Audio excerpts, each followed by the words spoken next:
Hey there, Contractor Kev here with Overseas Contractor Academy, and this week we're going to do just question and answers. So I had asked people to submit some stuff, got some emails, got some comments, and just pulled some old ones that I probably didn't get to or could have addressed a little better. So hopefully you guys can just kind of learn from the questions and answers, and if you have any more, of course, hit me up, alright? Let's roll the bumper.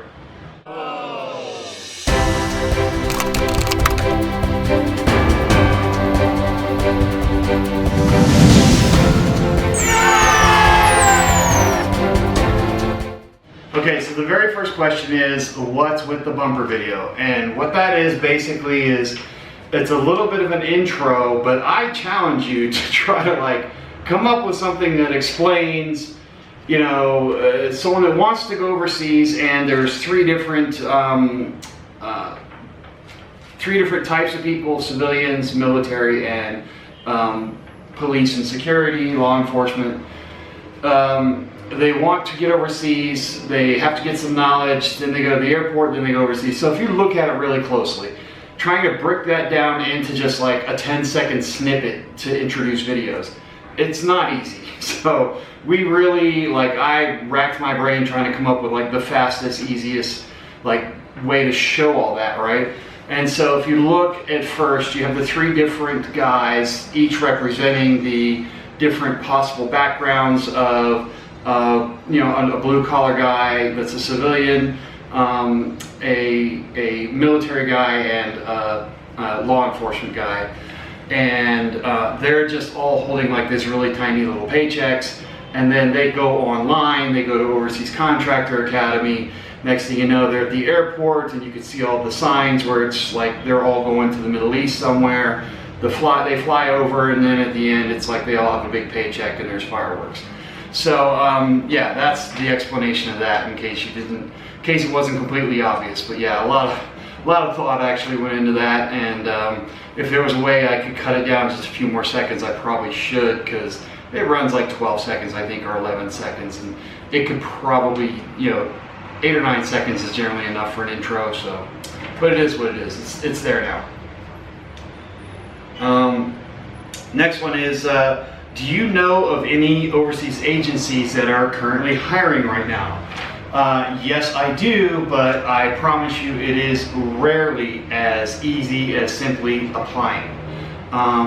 Sometimes people do get lucky, and just through sheer bulk force effort of applying, and hundreds and hundreds of times, they finally learn and adjust their approach, and you know, after 6 months or whatever, they finally get a nibble and get an interview, and maybe they get in. A lot of people, the ones that, you know, get in real easily are the ones that either know somebody or they had a connection of some kind. But if you're not that lucky, then what you really need to do is learn to do the right approach, you know, develop the right approach. And if you're just pot-shotting resumes out there, that's probably not going to work, quite honestly. It's not so easy. If it was that easy, everyone would just do that and everyone would get in.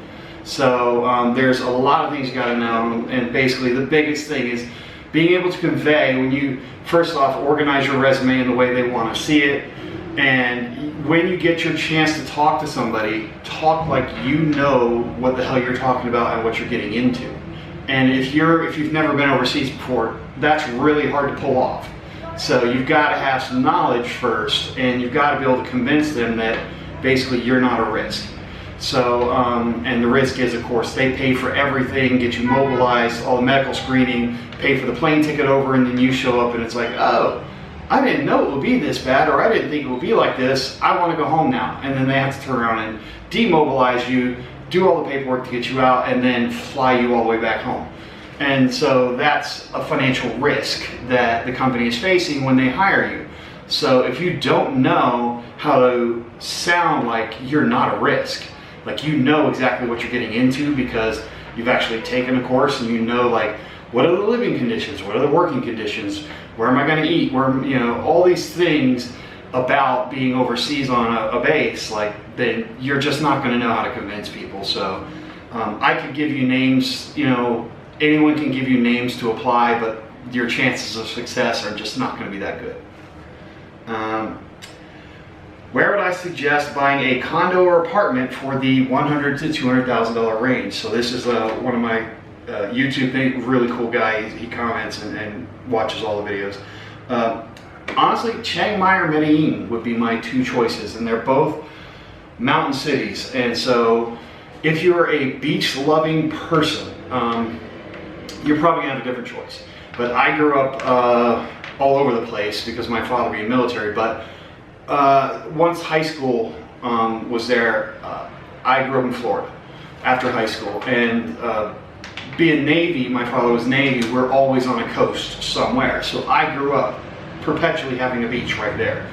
As such, I just don't value it anymore, quite honestly. Like, okay, been there, done that. You get sandy, you go in the water, it's all salty and nasty, and that's where fish pee and poop. But like, I don't care. I don't mind sitting near a beach and having some drinks, but beyond that, like, no.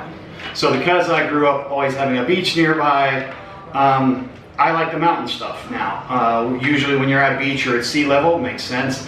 It's hot. It's hot, hot as frick, so I like being up higher in elevation. The mountains are real scenic, but it also is like cooler weather. I just prefer it. So Chiang Mai, Thailand, or Medellin would be my choice for where to have a condo. Where are the two ferns? And quite honestly, like, I really did consider trying to find two ferns to buy, like, stick over here on the sides just as like a gag, but quite honestly, that was like going too far with it, so just let it go. Why do you always wear black? I don't. Simply put, I don't.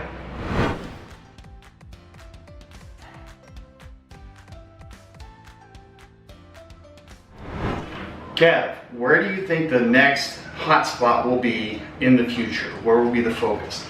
I honestly believe that China is the big deal, and so what's going to happen is you're going to see us less and less involved in the Middle East, and certainly less involved in Europe, because Russia is just not the threat that it used to be.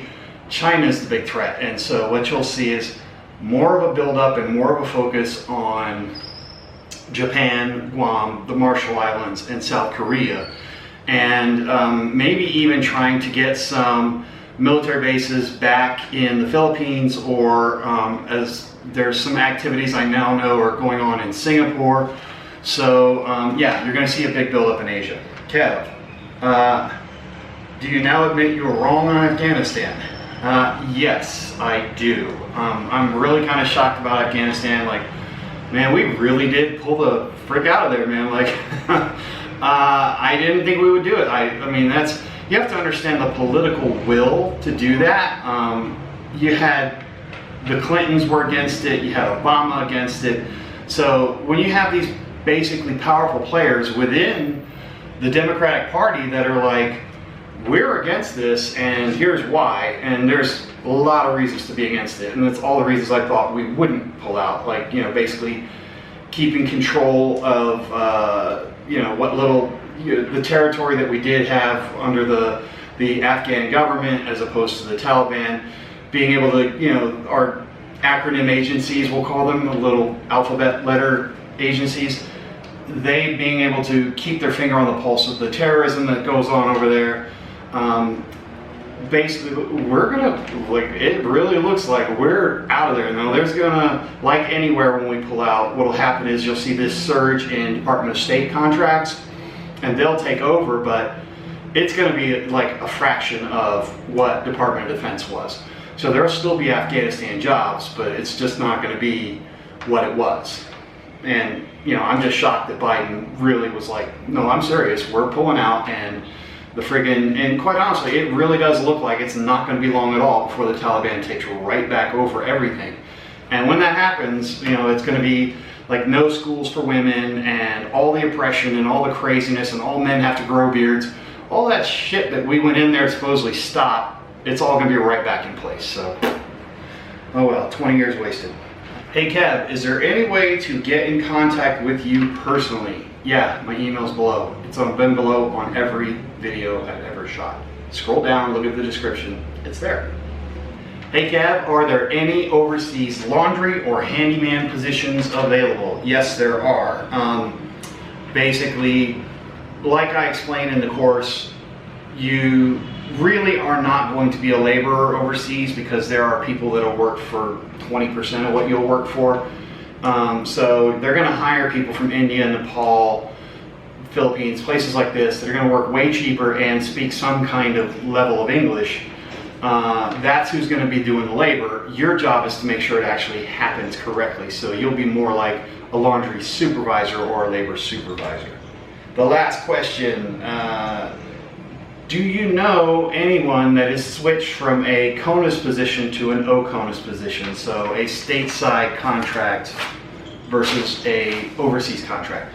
Yes, I have, but generally speaking, with any contract, when you sign up to do one position, they're reluctant to let you out of it because then they just have to hire someone back into your position. So it's not going to happen fast. Like, they want to see 6 to 12 months in that position first, and then maybe if like people really like you and you've done a good job and you really know what you're doing as far as getting into an overseas position, like you know what you're getting into, you're not just going to go over there and quit, that kind of stuff, then yeah, you know, then you can switch. Like, I have met guys that were like, yeah, I was with KBR in Houston and I really wanted to get overseas. It took me about a year and a half of working for them.